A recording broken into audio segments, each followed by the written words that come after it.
গৌর পূর্ণিমা, দোল পূর্ণিমা বা হোলি মহোৎসব তো আসছে আগামী ৩ মার্চ ২০২৬ রোজ মঙ্গলবার। শ্রী শ্রী গৌর পূর্ণিমা, দোল পূর্ণিমা এবং হোলি মহোৎসব। তো কি এই গৌর পূর্ণিমা? গৌর পূর্ণিমা হলো আমাদের কলিযুগের পতিত পাবন শ্রীকৃষ্ণ চৈতন্য মহাপ্রভু এবং রাধাকৃষ্ণের মিলিত তনু নামে খ্যাত মহাপ্রভুর আবির্ভাব তিথি। তো উনি এই কলিযুগের সমস্ত মানুষকে উদ্ধার করার জন্য এবং সবার মাঝে অকাতরে হরিনাম বিতরণ করার জন্য এই পৃথিবীতে অবতীর্ণ হয়েছিলেন। সেই অবতরণের যে তিথিটা, সেটাকে আবির্ভাব তিথি হিসেবে উদযাপন করা হয়।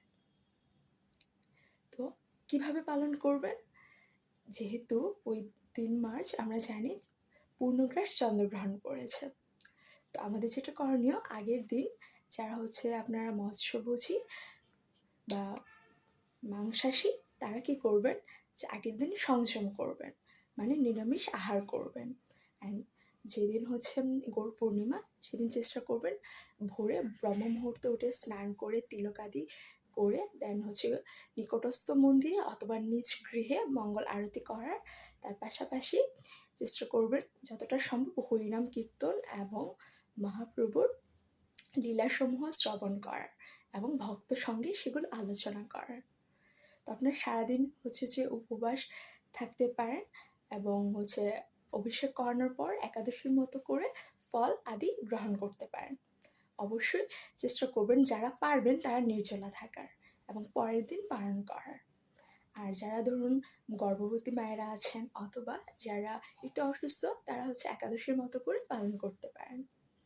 তো আমরা জানি যে ওই দিন পূর্ণগ্রাস চন্দ্রগ্রহণ, তো গ্রহণের যে সময়টুকু, সেই সময়টুকু আপনি কি করবেন, ওই সময়টুকুতে আপনি ভগবানের কথা চিন্তন, হরিনাম করা, তার পাশাপাশি যে বিভিন্ন লেকচার শ্রবণ করা, সেগুলো আপনি শুনতে পারেন। কিন্তু ওই সময়ে মন্দিরে যাওয়া বা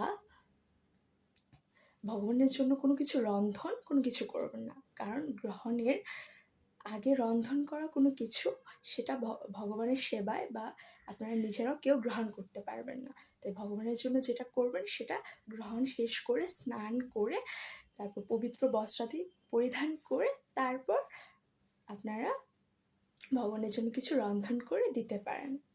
এবং যে কোনো ইস্কন মন্দিরে অথবা আপনি গৃহে চাইলে অভিষেক করাতে পারেন।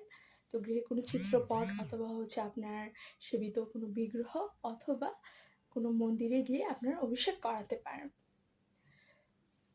তো অবশ্যই চেষ্টা করবেন যে ওই দিন সারাটা দিন কৃষ্ণ ভাবনাময় থাকতে, কারণ মহাপ্রভু আমাদেরকে অকাতরে হরিনাম বিলিয়ে দিয়েছেন।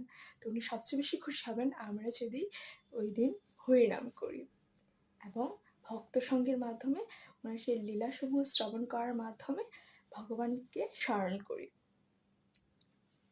তার পাশাপাশি আর যেটা করবেন যে যেহেতু ওই দিন একাদশীর মতো করে করতে হবে, তো পরদিন সকালে পালন করতে হবে, যেটাকে শচী অঙ্গনে শচী মহোৎসব হিসেবে আখ্যায়িত করা হয়।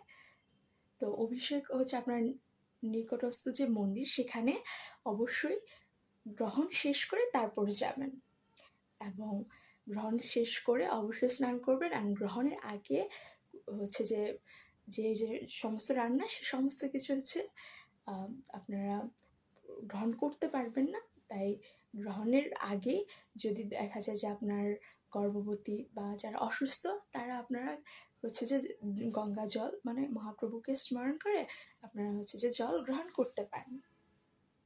তো এই ছিল গৌর পূর্ণিমা সংক্রান্ত।